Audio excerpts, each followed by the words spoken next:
Number 3. HMS Perseus. Built in 1929, the HMS Perseus was a British Parthian-class submarine. It entered World War II in the late 1930s under the command of Royal Navy Commander Peter Bartlett. At 290 feet long, it was one of the largest submarines to serve during the conflict. It served off southeastern China and the South Pacific until August 1940, when the 4th Submarine Flotilla was reassigned to the Mediterranean. This was one of the most dangerous places for Allied submarines to operate during the war. According to the BBC, an estimated 2/5 of the submarines that entered the Mediterranean during the war were sunk, and when that happened, almost everyone on board always died. Throughout the war, there were only 4 successful escapes from stricken British subs. The Perseus managed to avoid disaster until the night of December 6, 1941, when it struck an Italian mine. Just 10 days earlier, it had left from a port in Malta with 59 crew members and 2 passengers aboard. All but one of them lost their lives in the explosion. Shortly before hitting the mine, the Perseus surfaced to charge its batteries under the cover of night. It was traveling off the western coast of the Greek island of Kefalonia when the devastating blast happened.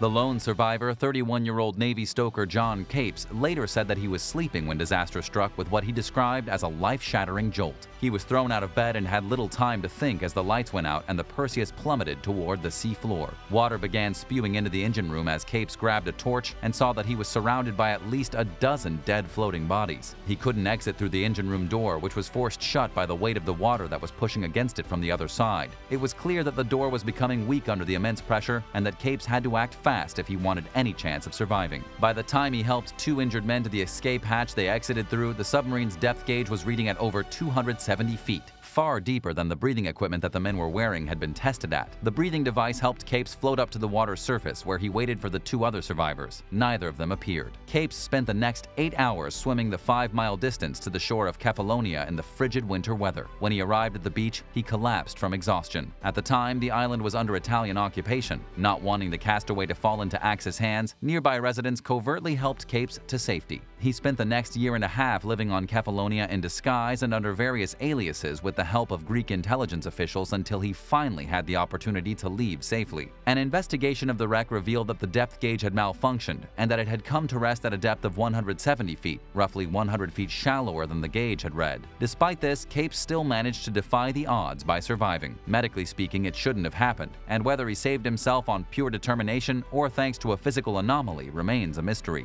Commercial diver and explorer Kostas Thoctarides rediscovered the Perseus wreck in 1997. He identified it with the help of Capes, who instantly recognized the sub in a photo of the wreck, which has a clearly visible crack from hitting the mine. The door to the hatch that Capes escaped through was still open, and the diving team found a mine anchor nearby, finally confirming long-held suspicions about the vessel's fate after 60 years. Today, the heavily corroded Perseus wreck is a popular diving attraction. Would you ever dive to see HMS Perseus? Let us know in the comments and hit that subscribe button while you're at it.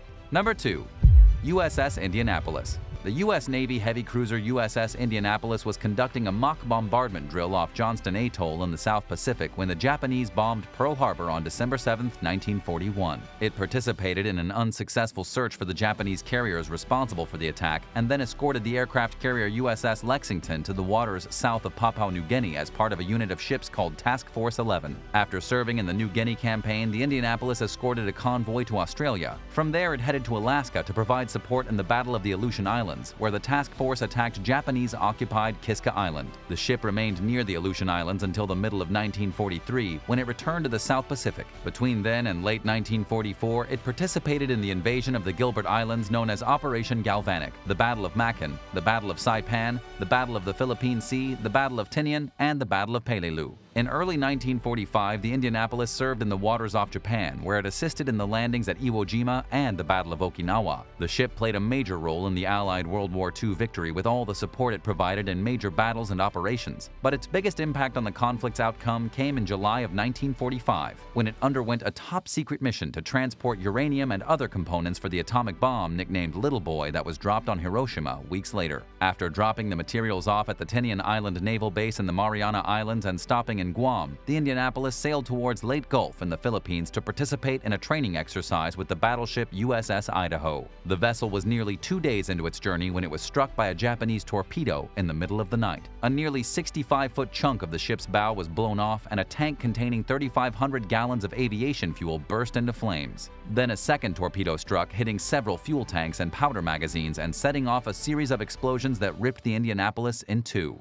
The ship sank in just 12 minutes, taking 300 members of the 1,196-man crew with her to her watery grave. Around 900 sailors who survived the initial disaster made it into the water, where they spent the next several days battling dehydration, sun exposure, starvation, and shark attacks. Lifeboats were scarce, leaving many floating in life jackets or clinging to floating objects. The survivors formed groups of varying size, numbering from just a handful to as many as 300 while they awaited rescue. Some men caved to the temptation of thirst and drank seawater. They became even more dehydrated, which caused them to hallucinate and die. In the meantime, sharks were drawn to the site by the smell of human blood in the water and began to attack and kill the sailors. In a 2014 interview with the Indy Star, survivor Corporal Edgar Harold described hearing a blood-curdling scream before someone got pulled under and then seeing their life jacket bob back to the surface without them in it. That was how he knew someone had been killed by a shark. Experts believe that the inherently aggressive white-tip shark species was behind the attacks, which attracted even more sharks to the scene. By the time rescue arrived 3.5 days later, only 317 of the 900 original survivors remained. According to researchers, shark attacks were most likely responsible for somewhere between a few dozen and 150 deaths. Help finally came after a Navy plane spotted the helplessly drifting men. Another plane soon came by and dropped rafts and survival supplies while the military organized a rescue mission. When the pilot saw sailors being eaten by sharks, he disobeyed orders and landed in the water to try helping whoever he could. The crew took 56 survivors into the small aircraft, which rendered it unflyable, but gave some people a safer place to wait for rescue than the open sea. More than 12 hours after the military first learned of the disaster, 6 Navy ships arrived and transported the survivors to safety. The Navy never did disclose why it took so long for the military to find out about the sinking, but some historians believe that the top-secret nature of the mission may have played a role in the delay. In 2017, after years of searching for the Indianapolis, a group of researchers led by Microsoft billionaire co-founder Paul Allen located the wreck among an underwater mountain range in the North Philippine Sea. It rests at a depth of 18,000 feet, where the water is dark, cold, and has very little oxygen, which has kept it remarkably preserved for over 75 years. Allen's well-funded team was able to find the ship after many others had failed thanks to their top-of-the-line deep-diving research vessel and equipment. Shortly after the discovery, Allen told CNN that he and his crew plan to continue investigating the wreck in hopes of resolving some of the unanswered questions about what led to its sinking. Number 1. USNS Card.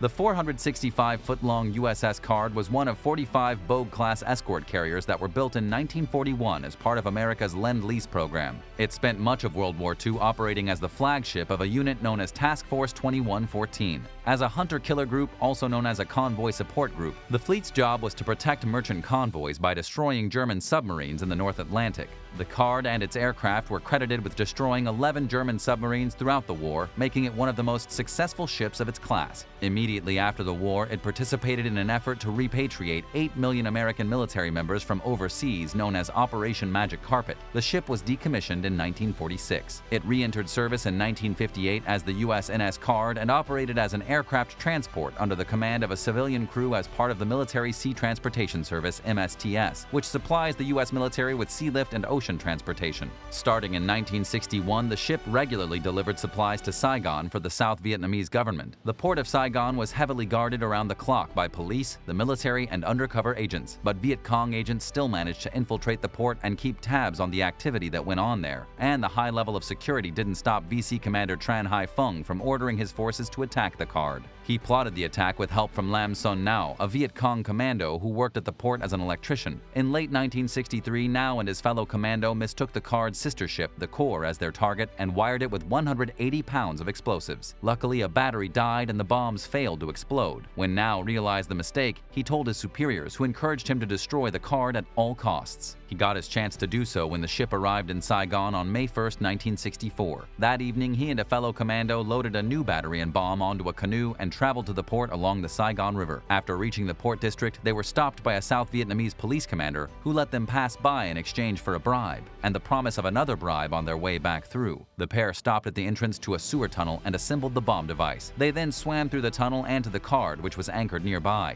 Because the water contained waste and toxic chemicals that could cause blindness, the men had to close their eyes while they passed through. Each commando carried 88 pounds of explosives, which they placed near the ship's bilge and engine compartment. After ensuring that the bombs were assembled properly, Nao attached a battery to them and attached a timer. The commandos swam back through the sewer tunnel and got back into their canoes. As they approached the South Vietnamese police patrol boat that they had promised a bribe to, the Card exploded, and the commander rushed toward the scene instead of waiting for the men to fork over the money. 5 American civilian workers died in the explosion, which tore a 12 by 3-foot hole in the ship's starboard side. Local authorities and the surviving crew members rushed into action to stop the flooding. They managed to stabilize the vessel, and by morning the Card had settled in 48 feet of water with its engine compartment completely flooded. During an investigation of the scene, U.S. Navy SEAL and dive team member Roy Boehm found bomb parts that he believed were stolen from a South Vietnamese Navy unit under his command by deserters who went AWOL when they were mistreated by an officer. The destruction of the largest ship in the port of Saigon symbolized an impressive victory for the Viet Cong, who used the incident for propaganda purposes. Later that year, the North Vietnamese government issued a postage stamp commemorating the sinking.